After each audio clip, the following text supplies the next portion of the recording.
Buenos días a todos. Disculpad un poco el retraso, porque cuando somos muchos nos cuesta mucho ponernos de acuerdo. Yo, estimada alcaldesa de Río Tinto, doctor Campos, especialista en Ramón y Cajal, que siempre es un placer tenerle con nosotros, diputado, director de la Fundación y de la Fundación Atalaya, que también nos acompaña hoy aquí, el director de la Fundación Río Tinto, y Aquilino, que yo tengo que agradecerle todo el trabajo que ha hecho por organizar conjuntamente este proyecto. Y nada, queridos amigos y compañeros, muchas gracias por estar hoy aquí en este acto que para nosotros es muy importante. Un día para poner en relevancia la importancia de la medicina, de la perseverancia y de la investigación, encarnadas en la figura de don Santiago Ramón y Cajal, primer Nobel de Medicina español. Y también el pasado y la importancia que a nivel médico tuvo Río Tinto y que fue un verdadero referente dentro de su época. Ramón y Cajal era un científico incansable que siempre dijo que las ideas no duran mucho, hay que hacer algo con ellas. Por lo que cuando en una conversación informal con el doctor Campos me dio la idea, pues yo dije, pues yo creo que podemos hacer algo con ella. Y entonces ya, pues gracias a Manuel Cayuela, que me puso en contacto con Aquilino, y a partir de ahí pues montamos pues todo este lío que yo creo que hoy ha llegado a buen término con la placa que queríamos colocar en el museo. La medicina, desde luego, no sería hoy lo que es sin Ramón y Cajal, que sigue siendo una de las mayores figuras científicas de la historia y el autor más citado hasta este momento, a pesar de los años que han pasado. También es una inspiración para los médicos por su dedicación no solamente a la ciencia, sino su investigación incansable y su compromiso por mejorar la vida de la población. Científico de laboratorio, médico de trinchera y humanista. Por eso queremos rendirle este merecido homenaje, porque sin su contribución la medicina no hubiera sido lo mismo hoy. Vamos a descubrir después una placa en este Museo Minero que permitirá a sus visitantes conocer esta parte de la historia de la cuenca minera y también todo el desarrollo médico que hubo aquí en la provincia. El hospital creado por la Compañía Minera de Río Tinto destacó en su época. Hoy contamos con un hospital público que presta una labor imprescindible a la población de la cuenca, con grandes profesionales que además también debemos cuidar y potenciar. Ramón y Cajal acudió a Río Tinto pocos meses antes de que le dieran el Nobel, para conocer de primera mano las condiciones sanitarias y los avances médicos en un entorno tan complejo y duro como la mina. Y por el nivel de medicina que aquí se practicaba, como ya ha dicho Aquilino, con implantación de tecnología punta, como es el aparato de rayos, que él siempre me comentaba que decían que era el tercero de toda España, pero que le enseñen la factura, porque él sí tiene la factura de cuando se compró aquí, de los demás no lo sabemos, ¿no? También llamó la atención el nivel de investigación que se tenía dentro de la cuenca y cómo habían avanzado en enfermedades infecciosas, pero también en la aplicación de las últimas técnicas en anestesia, que permitió el desarrollo de la cirugía y de la traumatología, permitiendo que el hospital estuviese a un nivel que era bastante importante. También servicios de medidas epidemiológicas, como colocar mosquitera, permitió el control del paludismo o el tratamiento de las aguas. Entonces era un nivel muy avanzado para lo que realmente se hacía en otras zonas en la época.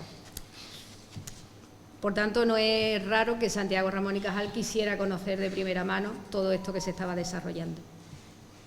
Yo creo que en Ramón y Cajal se encarna el ideal que nos inspira cada día a los facultativos, el de una medicina rigurosa y profundamente humana, donde la investigación es una parte totalmente imprescindible. Por tanto, queremos que este acto no sea solo una mirada al pasado, sino un compromiso con el presente y con el futuro. Y como presidenta del Colegio Oficial de Médicos de Huelva, quiero agradecer profundamente a Río Tinto por ayudarnos a preservar esta memoria de su paso por Huelva y a toda la provincia por arropar este acto. Yo simplemente pues agradecer una vez más a todos los que nos habéis ayudado para que este acto hoy fuera una realidad. Y recordaros una cosa también muy importante, y es que al final del acto, en el restaurante Galán, quien nos quiera acompañar, tendremos una copa de vino español, como suele decir mi secretario Justo Corchero. ¿De acuerdo? Muchísimas gracias por estar aquí.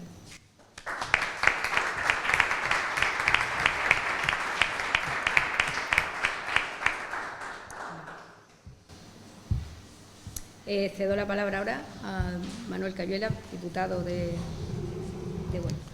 Bien, pues muchas gracias, Mercedes, y muy buenos días, alcaldesa de Río Tinto, doctor Campos y todas las personas que hacéis con nosotros, el gerente de la Fundación Río Tinto, presidente de la Fundación Atalaya, director del Museo de Río Tinto, está también con nosotros el alcalde del Campillo y restos de personas y autoridades que nos acompañáis. Bueno, yo siempre pongo en valor el trabajo que desde la Fundación Riotinto se hace pues, para abrir al mundo estas distintas facetas que podemos conocer del paso de los ingleses por nuestro territorio, y uno de ellos precisamente fue su gran apuesta por la medicina y sobre todo por los recursos sanitarios que ponían a disposición, como bien ha dicho en las palabras previas Aquilino, no solo a los trabajadores de la compañía, sino a toda la población, ¿no? Y eso es de valorar. Y no solo de valorar ese trabajo que hicieron los ingleses, sino que también yo creo que es de valorar el trabajo que hace la Fundación, dando a conocer todas esas facetas pues, que consiguieron introducir en nuestra comarca, en la llegada de los ingleses, que se transforma, pues evidentemente no solo es una transformación tecnológica la que producen conseguir aquí en la provincia de Huelva, sino que fue una auténtica transformación social, y fruto de esa transformación social es la llegada aquí a Riotinto hace tantos años de don Santiago Ramón y Cajal, ¿no? Por tanto, yo creo que el poner en valor lo que supuso, esa revolución que supuso para la provincia de Huelva y para la comarca de la Cuenca Minera, creo que es fundamental la labor que realiza la Fundación Riotinto, y no solo que hace una labor pedagógica y una labor transformadora, sino que eso se transforma después también en la llegada de 100.000 visitantes anuales a nuestra comarca, gracias a las distintas alternativas que ofrecen a todos esos turistas que vienen a nuestra comarca. Por tanto, yo creo que hoy es un día de satisfacción, primero, porque esa labor que se hace por parte de la Fundación cala en todos los aspectos, como digo, de la vida social, económica y cultural de la comarca de la Cuenca Minera de Riotinto, pero a su vez también se transforma en un recurso dinamizador que permite que muchas personas que vienen aquí a este museo y a todas las instalaciones de la Fundación Riotinto permiten conocer, como digo, la labor que se hacía, y permiten conocer en esa sala que está a disposición de todos los visitantes, donde se ve cómo la última tecnología en materia médica llegó a Riotinto, y como digo, pues ese trabajo se hace perfectamente visible con esa sala donde se plasma perfectamente esa labor, ¿no? Y por tanto no me queda nada más que agradecer, como digo, ese trabajo de la Fundación y por supuesto la sensibilidad del Colegio de Médicos de Huelva, que esté con nosotros el doctor Campo, una eminencia precisamente en Santiago Ramón y Cajal, y bueno, creo que la jornada de hoy pues totalmente convencido que va a satisfacción de todas las personas que estén aquí, y agradecido, como digo, a la labor que el Colegio de Médicos ha hecho posible, bueno, pues que tengamos hoy un día lleno de conocimientos, lleno de cultura y sobre todo de un motivo más para ver y conocer ese turismo poliédrico que ofrece la Cuenca Minera de Huelva y que nos permite adentrarnos desde en una mina hasta conocer, como digo, la labor que se hacía aquí en materia sanitaria en esos años. Gracias, por tanto, Colegio de Médicos, gracias, por tanto, instituciones que forman parte de la Fundación Riotinto, y gracias también al doctor Campos por abrirnos hoy yo creo que esta visión tan importante de la historia de nuestra provincia, también como fue la visita de don Santiago Ramón y Cajal a Huelva. Muchas gracias a todos.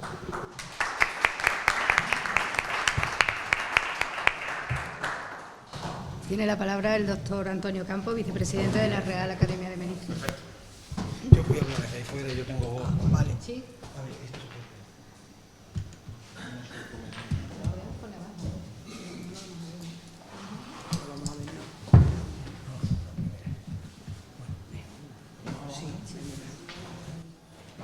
¿Pasando? Sí. Perfecto. Ya, lleva usted el control.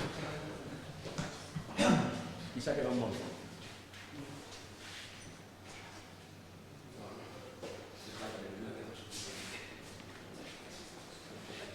Señora alcaldesa, señora presidenta del Colegio de Médicos, señor diputado, representantes de la Fundación, del Museo Minero, alcalde, queridos amigos. A mí me preocupa siempre cuando alguien me presenta como experto, porque yo tenía un amigo que decía, ¿qué es un experto? Dice, un experto es alguien que viene de fuera y trae diapositivas. Entonces, para evitar yo ese tipo de expertos, yo lo que quiero decir es que soy un admirador absoluto de don Santiago Ramón y Cajal. Eso sí lo quiero decir, y en eso yo soy también histólogo, me dedico a la ciencia histológica, es decir, al conocimiento de los tejidos corporales, que era lo que se dedicaba a Cajal. Y en ese sentido tengo una aproximación profesional y una aproximación afectiva por su figura y por su biografía. Y hoy quería, muy brevemente, porque el tiempo que tenemos es reducido, contaros un poco el esquema general de su vida, su obra y un poco el por qué creo, o sea, que puede haber tenido lugar ese viaje a estas queridas tierras de Huelva y de Riotinto. Mira, la biografía de Cajal, muy resumida. Él nace en Petilla de Aragón, que está enclavado en Navarra. Los navarros dicen que son navarros y los aragoneses que son que Cajal era aragonés. Pero bueno, esto son cosas propias también que nos ocurren de vez en cuando. Estudió medicina en Zaragoza. Fue luego médico militar en Cuba. Hizo el doctorado en Madrid, concretamente bajo la dirección de Aureliano Maestre de San Juan, que fue el granadino catedrático de histología, primer catedrático de histología de España, don Aureliano. Luego fue catedrático de anatomía. La histología era una ciencia emergente que empezaba a utilizar el microscopio y todavía no existía como tal disciplina. Entonces él fue primero catedrático de anatomía, pero ya luego en Barcelona fue catedrático de histología y luego pasó a Madrid para suceder a don Aureliano Maestre de San Juan en 1892. Y allí fue concretamente donde en Madrid ya desarrolla gran parte de su obra. Y murió en Madrid en 1934. Él se dedicó a la histología, una ciencia que tiene por objeto conocer los tejidos formados por células que componen nuestro cuerpo humano. La histología, yo soy histólogo, me dedico a ello, es el eje estructural del cuerpo humano, que permite concretamente saber dónde se asientan las lesiones. El gran investigador y médico alemán Rudolf Virchow decía: toda enfermedad asienta en la célula. Hasta las enfermedades genéticas de los genes están dentro de la célula. Es decir, por tanto, la célula y los tejidos asiento de la enfermedad. Si no conocemos la célula y los tejidos, difícilmente conoceremos la enfermedad. A eso se dedicó, y especialmente a la del tejido nervioso. Su escuela, él y sus discípulos, han conseguido concretamente el momento de mayor esplendor de la historia de la ciencia española y de la aportación de la ciencia española a la ciencia universal. Concretamente, Santiago Ramón y Cajal consigue el premio Nobel en el año 1906. Su discípulo, don Pío del Río Ortega, fue 3 veces candidato al premio Nobel. Descubrió 2 de las 4 tipos de células que hay en el tejido nervioso. Rafael Lorente de No, fue 2 veces candidato al Nobel. Fernando de Castro una, y luego otros muchos discípulos que brillantísimos, que aunque no fueran candidatos al premio Nobel, Nicolás Achúcarro, Jorge Tello, etc. Bien, mire, Cajal hoy sigue siendo un mito científico. Fíjense, Santiago Ramón y Cajal, el Instituto Karolinska de Estocolmo, cuando se celebran algunos aniversarios de Cajal, hace ediciones especiales. Revistas de actualidad siguen citándolo. Sus preparaciones microscópicas fueron llevadas a la misión Neurolab en el espacio, en naves de la NASA, para hacer experimentos del tejido nervioso. Quiero decir, y luego, si estudiamos a los científicos, se les conoce mucho por las veces que otros científicos los citan, hablan de ellos. ¿Por qué? Porque quiere decir que sus ideas siguen siendo válidas. Bueno, pues mire, de los premios Nobel de la primera década, que son algunos muy conocidos, Ehrlich, Koch, el que descubrió el bacilo de la tuberculosis, Golgi, Pablo, el perro de Pablo, que segrega cuando se le da... Bueno, pues miren las citas que tiene Cajal, 12.000 y pico. Miren la de los demás. Es que es citado totalmente. Pero es que cuando se hace ese estudio recientemente, yo hice por no poner aquí todos los datos, en el año 2006, cuando el centenario de Nobel, es que es el científico clásico más citado, más que Einstein, más que Darwin. Quiero decir, es para ver el nivel, y yo creo que esto es importante decir. Por supuesto, es también un mito social, ya en su época lo fue. Ahí está en un acto académico con Alfonso XIII, en sello, en estatua. Esta estatua es de horrorizar, esa que está entumbado, como se negó a ir a la inauguración, no quiso verla en su vida y tenía un pudor por esa estatua, ¿no? Estaba en billetes de curso legal, hasta por supuesto con los famosos de la época en las caricaturas. Pero es que además en un programa de televisión español reciente ha sido elegido el mejor español de todos los tiempos, por votación popular. O sea, que no es que estemos hablando de los años 20 o de los años 30, ¿no? Esto es un programa de televisión de hace apenas un año o 2, si yo no recuerdo mal. ¿De acuerdo? Bien, pero es que miren, fíjense, esta es una serie que la gente joven, bueno, aquí tenemos todos, bueno, yo el común de los temas, pero excepto algunas personas por aquí, puede que no conozcan esto, pero esta es una serie norteamericana muy famosa, de Big Bang Theory, esta es una serie muy conocida, se lo ven los jóvenes. Pues cuando hablaron de un neurocientífico y demás, pusieron ahí un dibujo de Cajal, es decir, en una serie norteamericana. Pero es que yo tengo un amigo mío que es economista y que cada vez que en algún periódico sale Cajal me manda una copia. En el The Economist de hace un año o dos, ahí sale citado Cajal. En las cartas de otro periódico sale citado Cajal. Es un mito social permanente. Bueno, ¿cuál es el legado de la obra de Cajal? Cajal tiene como legado una obra científica, una obra literaria muy desconocida que quizás merece la pena reivindicar, un estilo ético que yo creo que es fundamental, una forma de vivir y sentir el patriotismo, lo veremos, y una forma de conducta. Y voy a contarlo muy esquemáticamente. Una obra científica. Bueno, Cajal es fundamentalmente la persona que va, como los grandes científicos, como Darwin, la evolución, como Newton, la mecánica del mundo, nos va a abrir una puerta para que otros muchos la conocen. Cajal va a abrir una puerta antes y después en el tejido nervioso.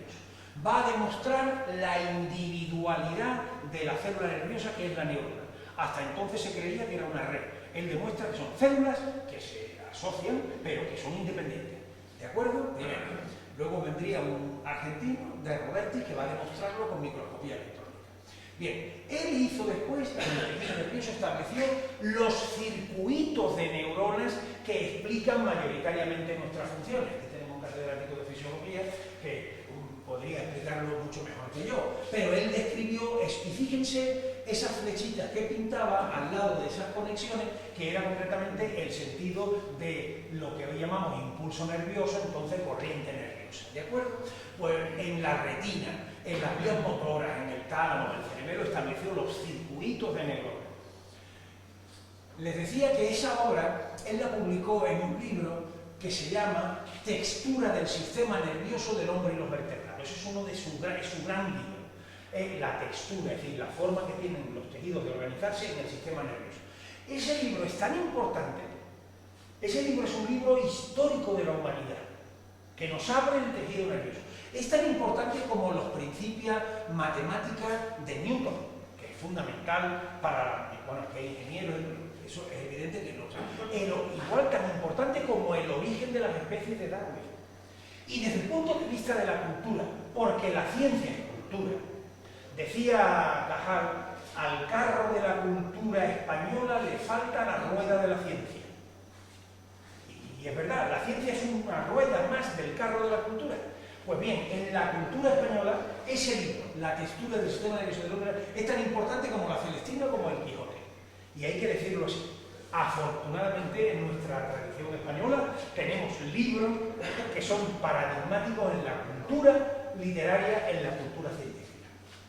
Bien, pero es que Cajal también en el sistema nervioso es pionero. Pionero en algo de lo que ahora, en mi caso, en nuestro caso, estamos haciendo. Los histólogos actuales nos dedicamos a hacer ahora tejidos artificiales. Y entonces, concretamente, ya Cajal empezó con la regeneración de las estructuras nerviosas y empezó a hacer nervios artificiales, lo que estamos haciendo nosotros ahora, piel artificial, córnea artificial, nervios artificiales. Eso ya lo empezó Cajal en esa época.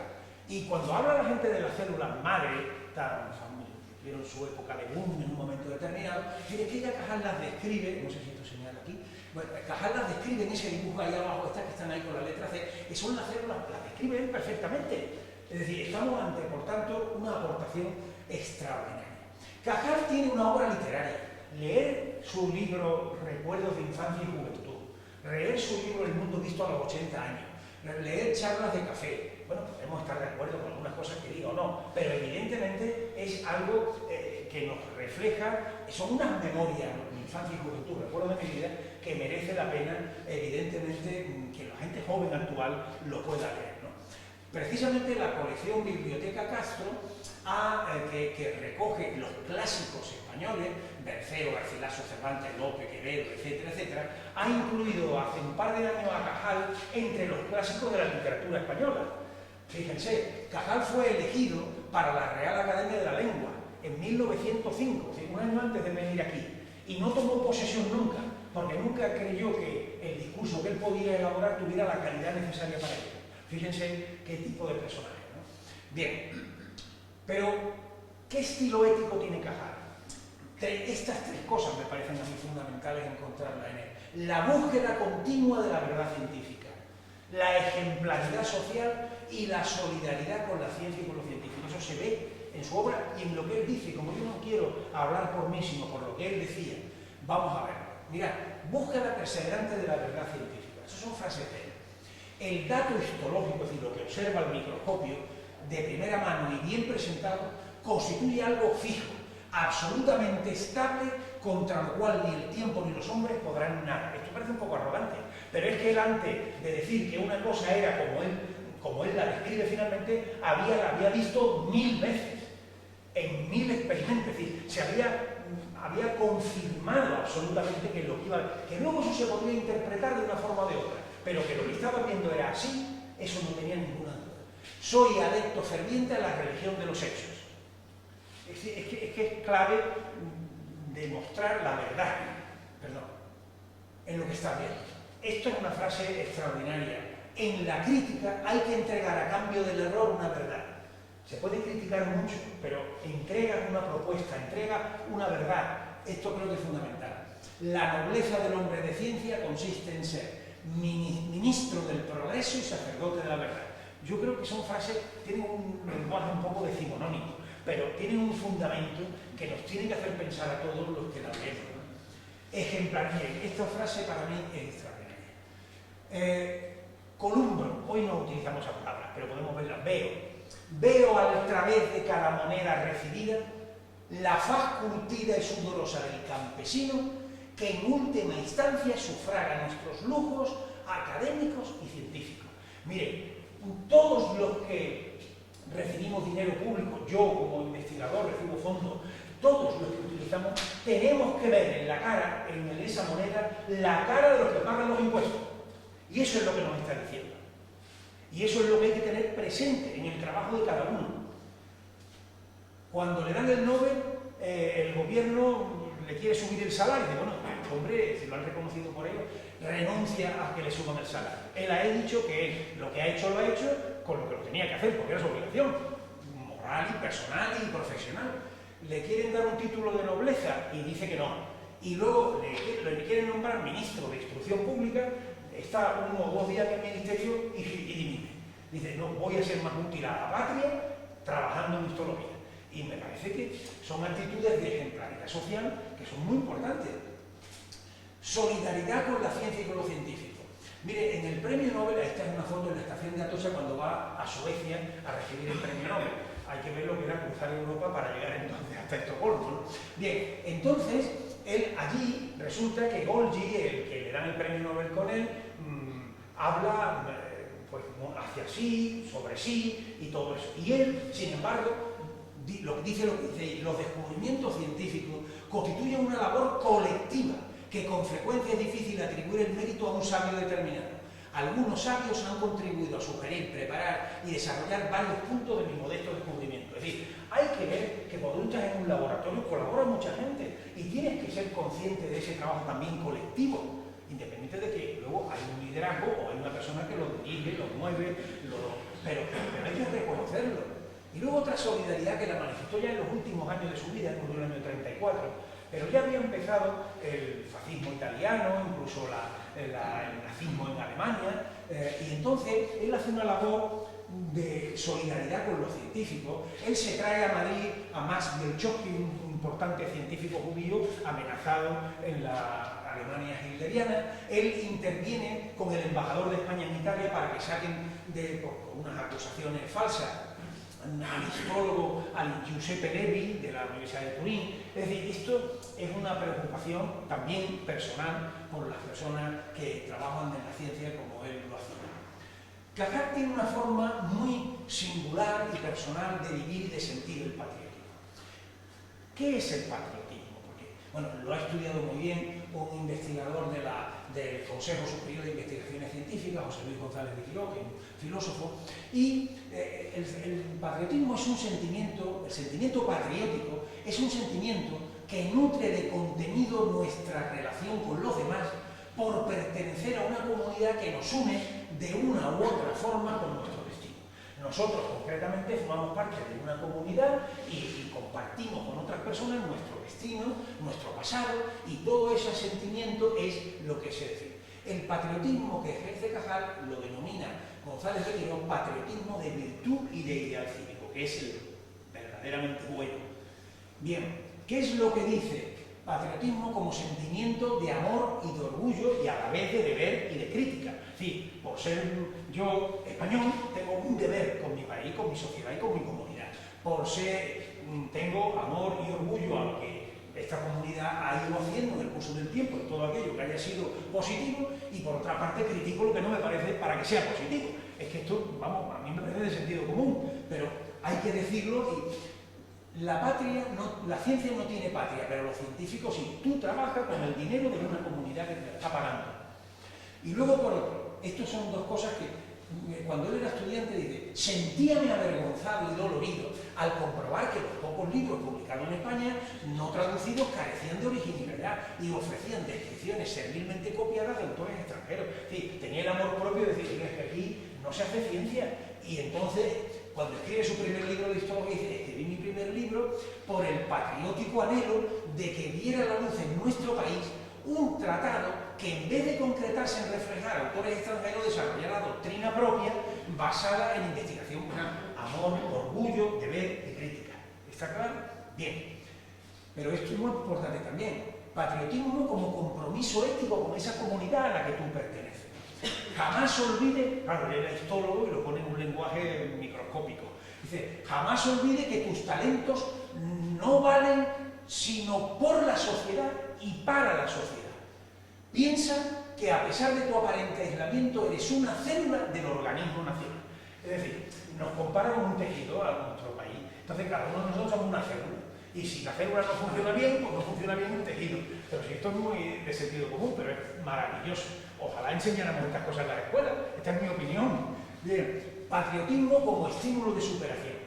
En una época, después del año 98, de la crisis del 98, con la pérdida de Cuba, Filipinas y todo eso, se genera en España una especie de depresión colectiva, generalizada. Él le dirige un discurso a los alumnos de la universidad y le dice: mirad, a patria chica, que había sido aminorada con las pérdidas de estas provincias ultramarinas, a patria chica, alma grande. Juremos dilatar todas la geografía moral e intelectual de España. Es decir, hay que dilatar la geografía intelectual y moral de España. ¿Cómo? Con ideas, con hechos nuevos, con invenciones originales y útiles. Porque nadie atropella a lo que ama, ni insulta ni menosprecia a lo que admira y respeta. Es decir, hay que construir. El país se hace construyendo, trabajando, con ideas originales, aportando.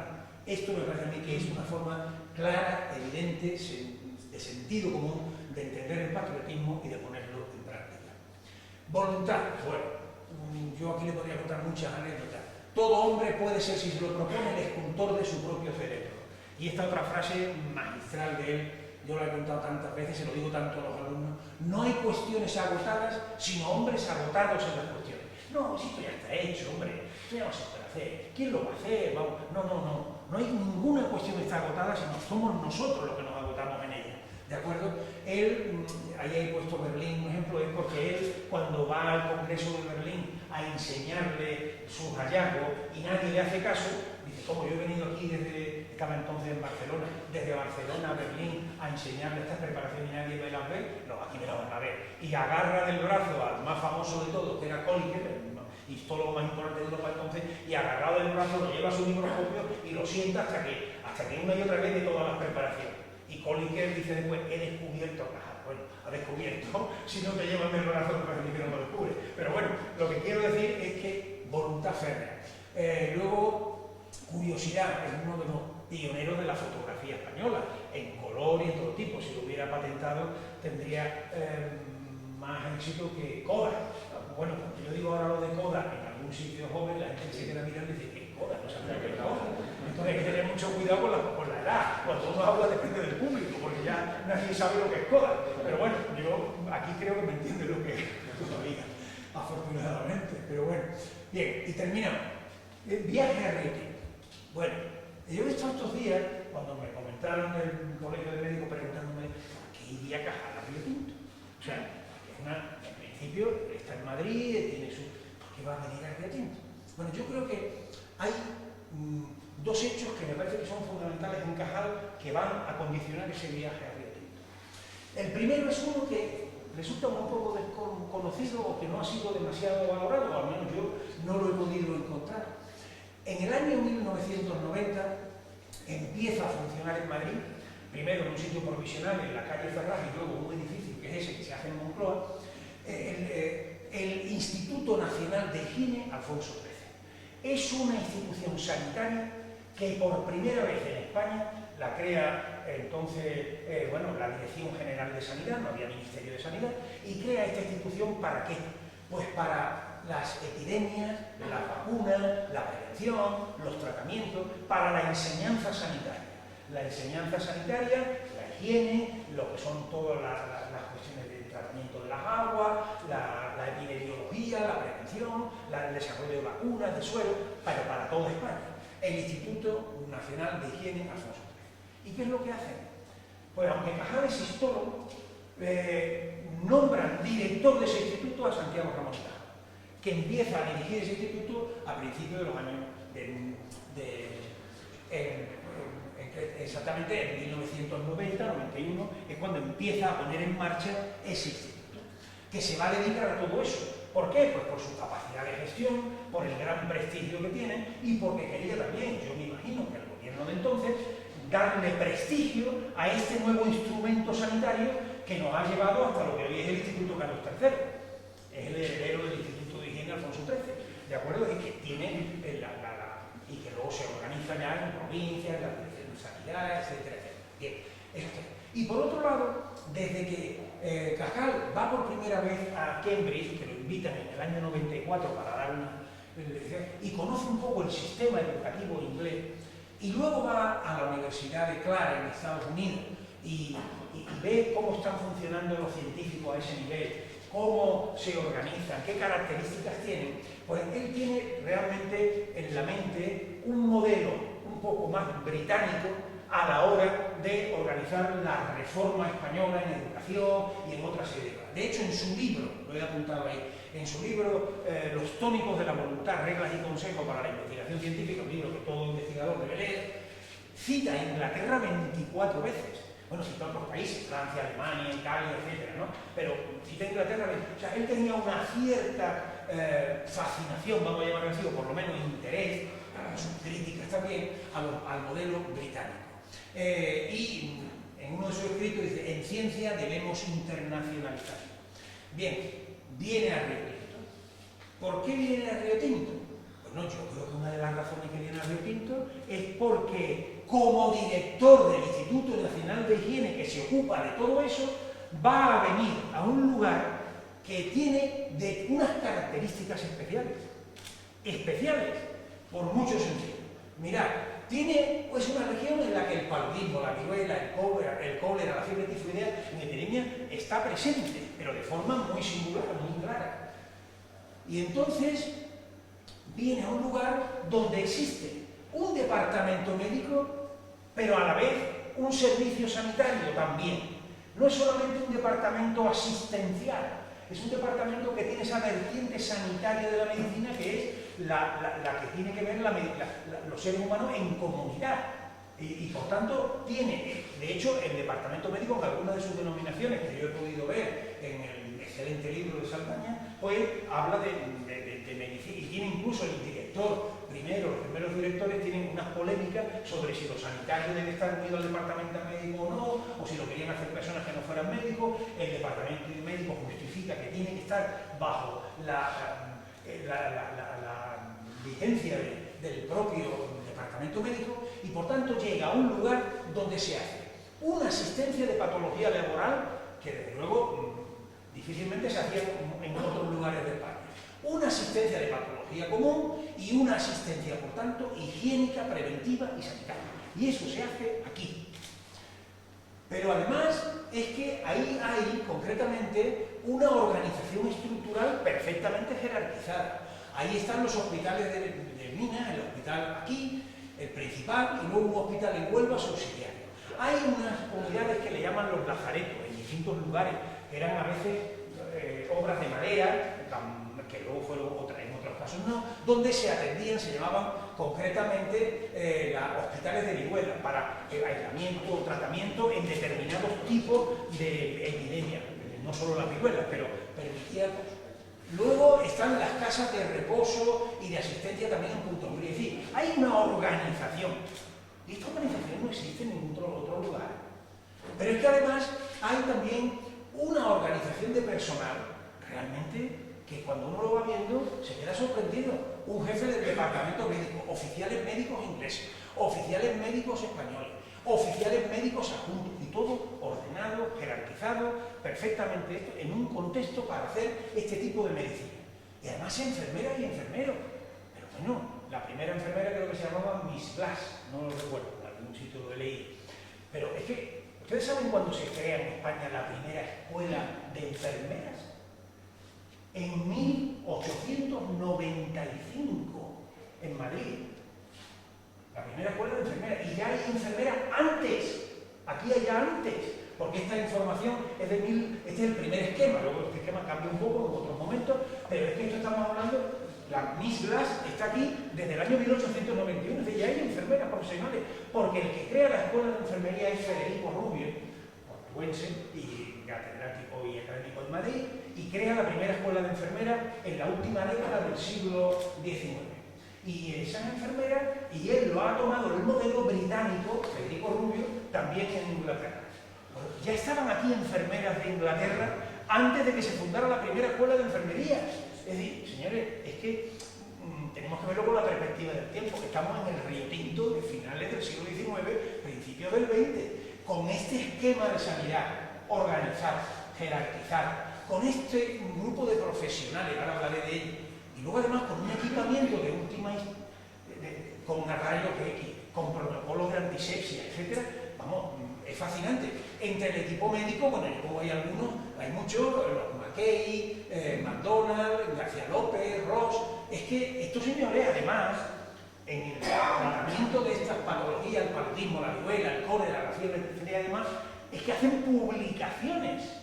Miren, McDonald publica en 1899, desde la experiencia de Río Tinto, en el British Medical Journal. Es que, vamos, yo creo que si casi siglos después que publica algunas personas en el British Medical Journal ya cuesta trabajo, que publicar desde Río Tinto en el British Medical Journal trabajos sobre paludismo en esa época me parece fascinante. Pero es que además luego, en todos esos años, en 1901, 2 y 3, hay publicaciones en el siglo médico, en las revistas médicas españolas de entonces. Es decir, ¿cómo? Y en eso ahí se habla de epidemiología, de profilaxis, de educación sanitaria. Bueno, pero si eso es lo que Cajal tiene que poner en marcha en el Instituto de Higiene Alfonso XIII. ¿Cómo no va a venir Cajal a ver esto? Porque Cajal es un hombre inteligente. Pues sabio, inteligente y todo lo demás, la ciencia hay que aprenderla. Y hay que ir a aprenderla. Y Cajal decía también que la ciencia se aprende muchas veces por imitación. Y es que lo dice en uno de sus textos. Pues bien, voy a ir donde están haciéndolo bien. Yo que tengo la idea de que los ingleses parece que son organizados. Y por otra parte, veo todo esto, leo las publicaciones, pues aquí que voy a ir yo. ¿Cómo no va a ir? Y yo creo que esa es un poco la razón fundamental de la visita de Cajal.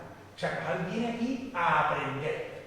Y eso le honra como sabio. Y como uno aprende cuando va donde algo puede aprender. Aquí había un sistema jerarquizado, ordenado, estructural, de personal, de patologías a tratar, excelente. Y por tanto, eso es lo que ocurre.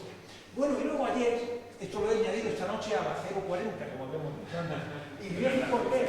Porque esto era una cosa que encontré el domingo pasado, y esto va para la señora alcaldesa. Me sorprendió enormemente lo siguiente.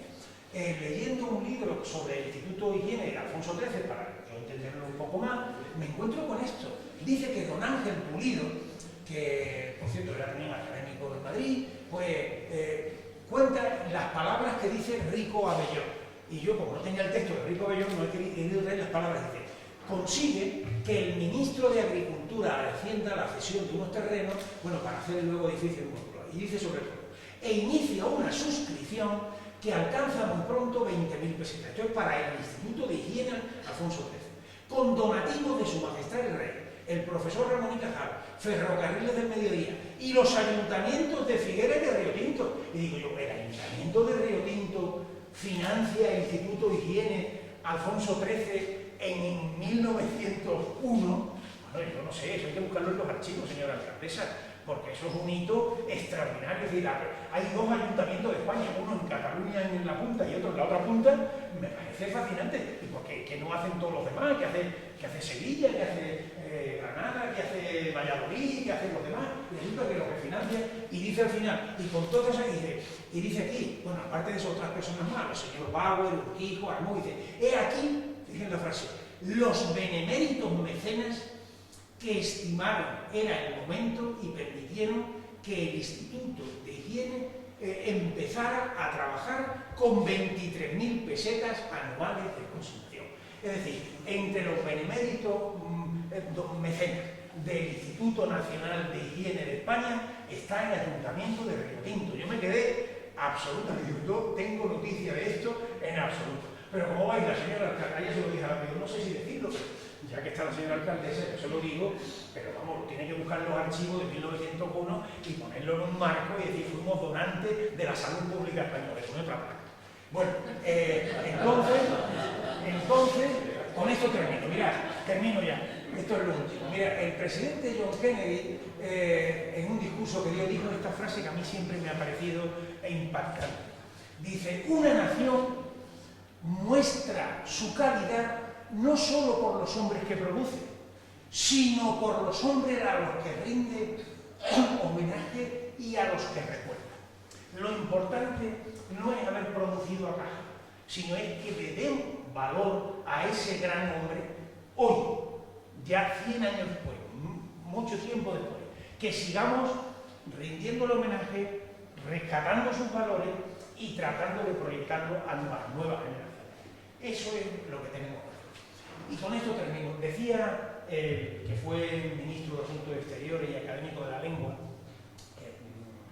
José María de Areilza, uno que fue ministro de Asuntos Exteriores de la Transición y luego también fue el académico de la lengua, que no hay ningún palmo de la tierra de España donde no haya sucedido algo histórico, lo cual tiene razón. Pero yo digo que Río Tinto tiene la suerte de que en este palmo de la historia de España haya estado don Santiago.